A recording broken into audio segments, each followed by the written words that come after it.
गुरुवार दिनांक 25 जून रोजीच्या रात्री व 26 जूनच्या मध्यरात्री दक्षिण माळुंगे पोलीस ठाणे हद्दीत मोई गाव या ठिकाणी राहणारे सुरेश विष्णू गवारे यांनी रात्री दिवसा दरम्यान पोलीस पोलिसांना माहिती दिली की त्यांचा नातेवाईक आशिष नंदू गवारे व त्याच्यासोबत 4 इसम यांनी रात्री 1:15 दरम्यान त्यांच्या घराजवळ येऊन त्यांनी त्यांच्या घराच्या बाहेर असलेल्या 4 व्हीलर गाड्यांवर मोठे दगडफेक करून शिवीगाळ करून त्या ठिकाणी दहशत माजवली व त्यावर सुरेश विष्णू गवारे यांनी प्रतिकार करता आशिष नंदू गवारे यांनी त्याच्याकडील असलेल्या अवैध अग्निशस्त्रातून त्यांच्या दिशेने फायर करून त्यांना जीवे ठार मारण्याचा प्रयत्न केला।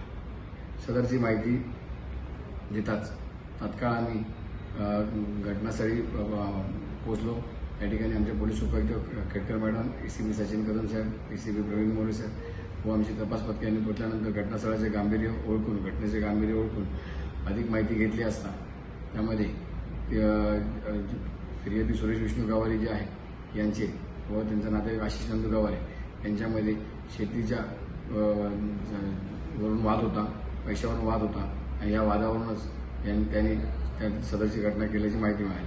त्यावर तात्काळ वर्षांच्या आदेशाने आम्ही तात्काळ 2 तपास पथके म्हणजे उत्तर माळुंगे पोलीस स्टेशन, दक्षिण माळुंगे पोलीस स्टेशन असे दोन्ही पोलिसांचे तपास पथके तयार केली आणि त्या आरोपींच्या शोधात तात्काळ रवाना केली।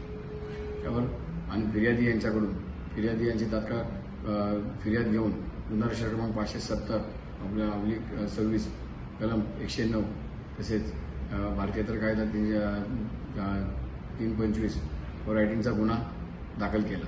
त्यानंतर आरोपींच्या शोधात गेलेल्या आमची पथके त्यांनी कौशल्याने तांत्रिक तपास करून तात्काळ 12 तासाच्या आतमध्ये आरोपी आशिष नंदू गवारे व त्याचे जे 4 अनोळखी साथीदार होते त्यामध्ये आनंद गौरव कांबळे वय 20 राहणार चिंचवड, अर्जुन बळीराम पात्रे वय 27 राहणार चिंचवड, गणेश सोमनाथ पात्रे वय 21 राहणार चिंचवड व एक विधी संकशित बालक अशा सर्वांना आरोपींना ताब्यात घेतले।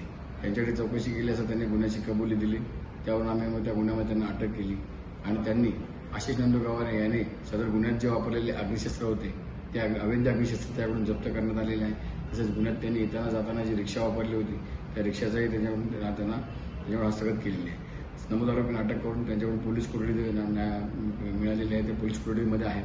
पोलीस कोठडीमध्ये आरोपींकडे अधिक चौकशी करता अशी माहिती मिळाली की सदरचा मोई गावातला गुन्हा केल्यानंतर ते उत्तर माळुंगे पोलीस स्टेशन हद्दीमध्ये बांगरे वस्ती या ठिकाणी जाताना त्यांनी एका किराणा मालाच्या दुकानामध्ये जाऊन तिथल्या दुकान मालकाला त्यांच्याकडे असलेल्या अवैध अग्निशस्त्राचा धाक दाखवून त्याच्यावरून काही रक्कम लुटलेली होती।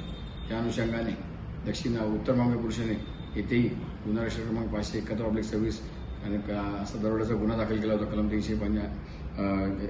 310 प्रमाणे दरोड्याचा गुन्हा दाखल केला होता। सदरचा गुन्हा ह्या आरोपी उघडकीस आलेला आहे।